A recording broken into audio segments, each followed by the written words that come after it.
Hello,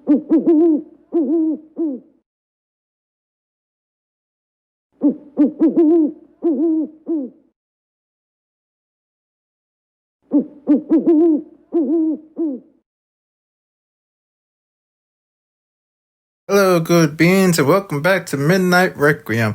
Today we will be talking about Madame C.J. Walker. Was an African-American entrepreneur, philanthropist, and political and social activist. She is recorded as first female self-made millionaire in America in the Guinness Book of World Records. Multiple sources mention that although other women like Mary Ellen Pleasant might have been the first, their wealth is not as well documented.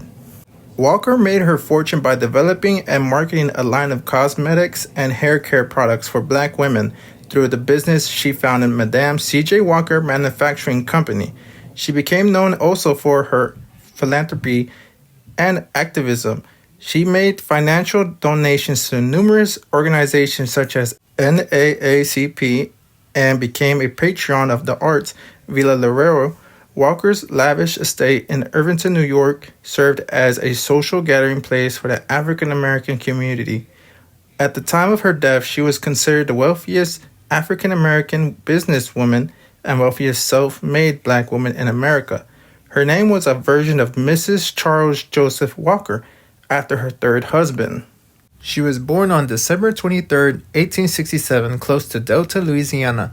Her parents were Owen and Minerva Anderson Breedlove. She had 5 siblings who included an older sister, Louisa, and 4 brothers, Alexander, James, Solomon, and Owen Jr. Robert W. Birney enslaved her older siblings on his Madison Parish plantation. Sarah was the first child in her family born into freedom after President Abraham Lincoln signed the Emancipation Proclamation. Her mother died in 1872, likely from cholera. An epidemic traveled with river passengers up the Mississippi, reaching Tennessee and related areas. In 1873, her father remarried but died a year later.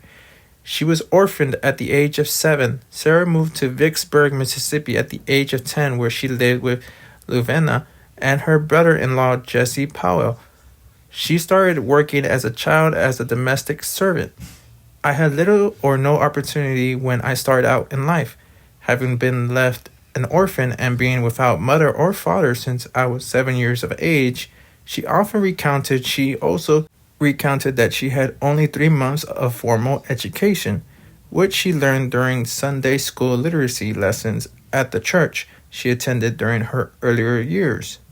In 1882, at the age of 14, Sarah married Moses McWilliams, whose age was unknown, to escape abuse from her brother-in-law, Jesse Powell. Sarah and Moses had one daughter, Lilia, who was born on June 6, 1885. When Moses died in 1887, Sarah was 20 and Lilia was 2. Sarah remarried in 1894, but left her second husband, John Davis, around 1903. In January 1906, Sarah married Charles Joseph Walker, a newspaper advertising salesman she had known in St. Louis, Missouri. Through this marriage, she became known as Madame C.J. Walker. The couple divorced in 1912. Charles died in 1926. Lilia McWilliams adopted her stepfather's surname and became known as Lilia Walker. Madame C.J. Walker was a Christian. Her Christian faith had a large influence on her philanthropy, and she was a member of the African Methodist Episcopal Church.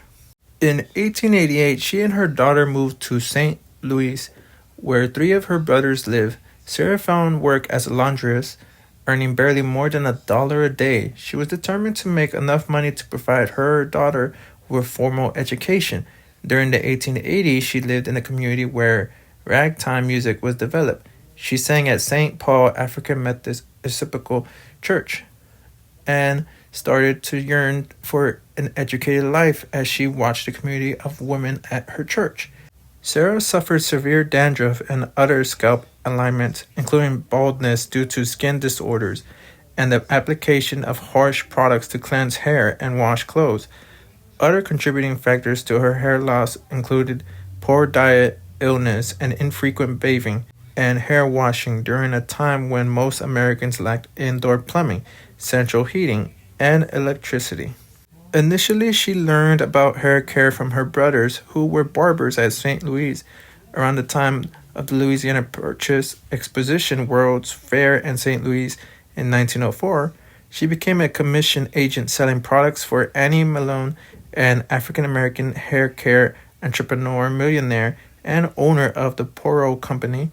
Sales at the exposition were a disappointment since the African American community was largely ignored. While working for Malone, who would later become Walker's largest rival in the hair care industry, Sarah began to take her new knowledge and develop her own product line in July 1905, when she was 37 years old.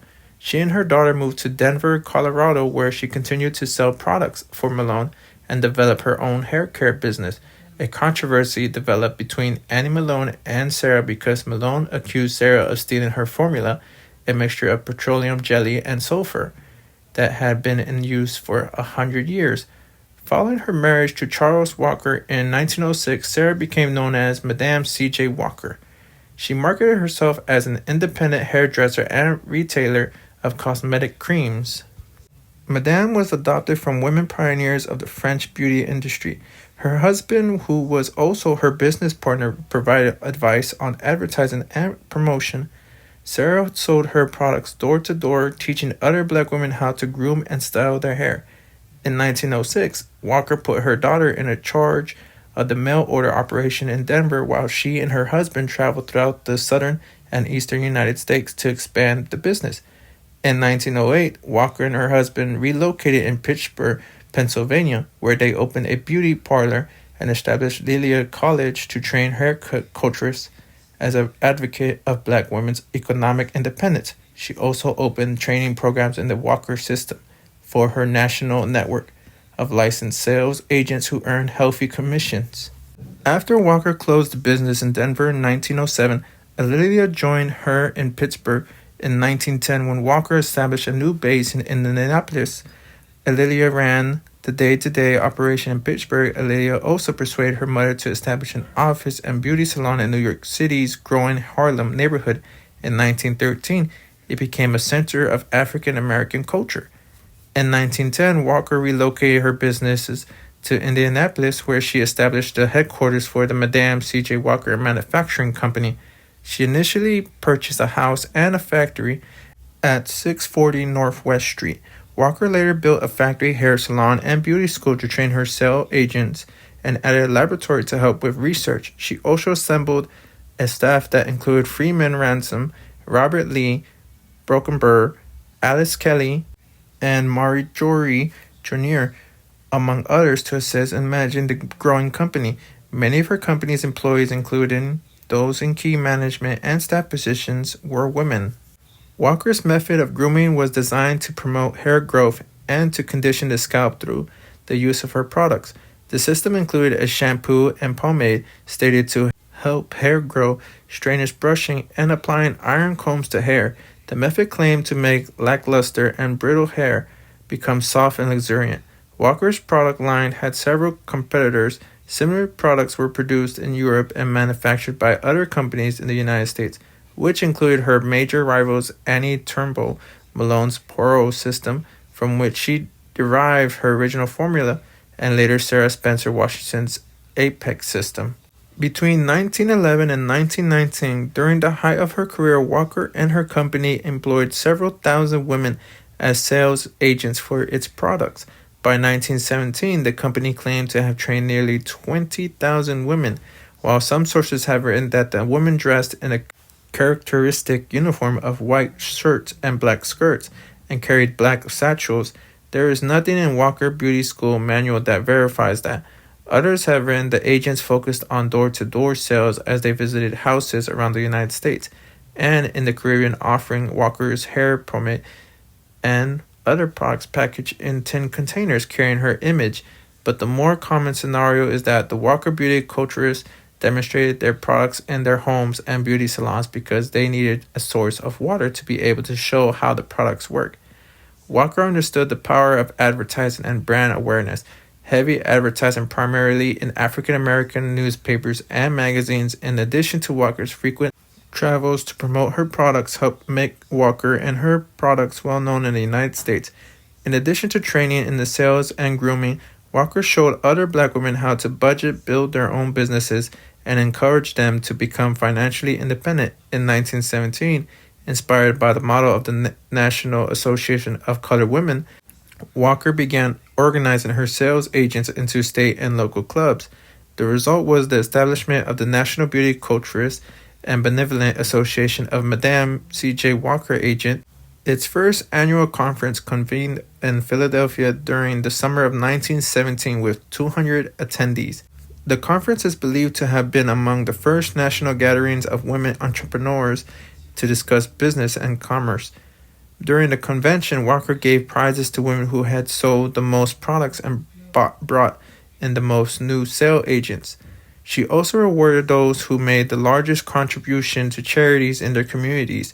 Walker's name became even more widely known by the 1920s after her death, as her company's business market expanded beyond the United States to Cuba, Jamaica, Haiti, Panama, and Costa Rica. As Walker's wealth and notoriety increased, she became more vocal about her views. In 1912, Walker addressed an annual gathering of the NNBL from the convention floor, where she declared, "I'm a woman who came from the cotton fields of the South. From there, I was promoted to the wash tub. From there, I was promoted to the cook kitchen. And from there, I promoted myself into the business of manufacturing hair goods and preparations. I have built my own factory on my own ground." The following year, she addressed convention goers from the podium as a keynote speaker. She helped raise funds to establish a branch of YMCA in Annapolis Black community, pledging $1,000 to the building fund for Senate Avenue YMCA. Walker also contributed scholarship funds to the Tuskegee Institute. Other beneficiaries included Annapolis Flanner House and Bethel African Methodist Episcopal Church.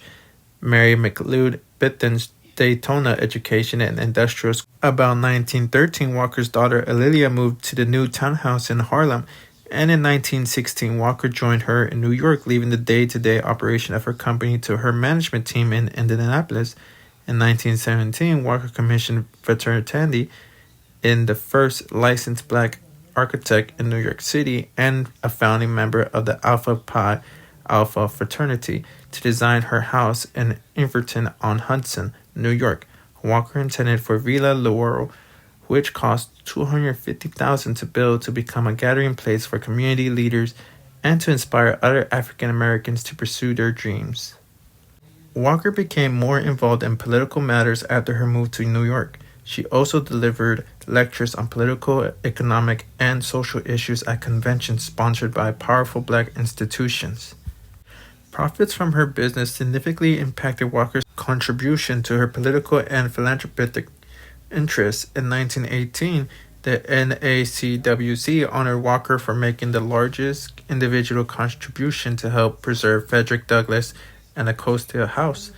Before her death in 1919, Walker pledged $5,000, the equivalent of about $88,000 in 2023, to the NAACP's Anti-Lynching Fund. At the time, it was the largest gift from the individual that the NAACP had ever received.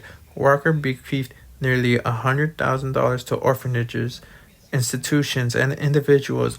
Her will directed 2/3 of future net profits of her estate to charity. Walker died on May 25, 1919, from kidney failure and complications of hypertension at the age of 51. Walker's remains are interred in Woodlawn Cemetery in the Bronx, New York City. At the time of her death, Walker was considered to be worth between $500,000 and $1 million. She was the wealthiest African American woman in America, according to Walker's obituary in the New York Times. She said herself 2 years ago, in 1917, that she was not yet a millionaire, but hoped to be sometime. Not that she wanted the money for herself, but for the good she could do with it. The obituary also noted that the same year, her $250,000 mansion was completed at the banks of the Hudson at Irvington.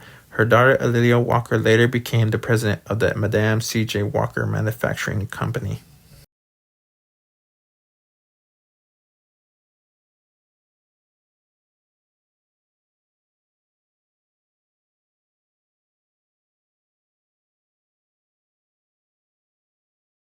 As always, my good being, be loving, caring to each other. Please make sure to like the video, subscribe, and leave comments. Have a wonderful day.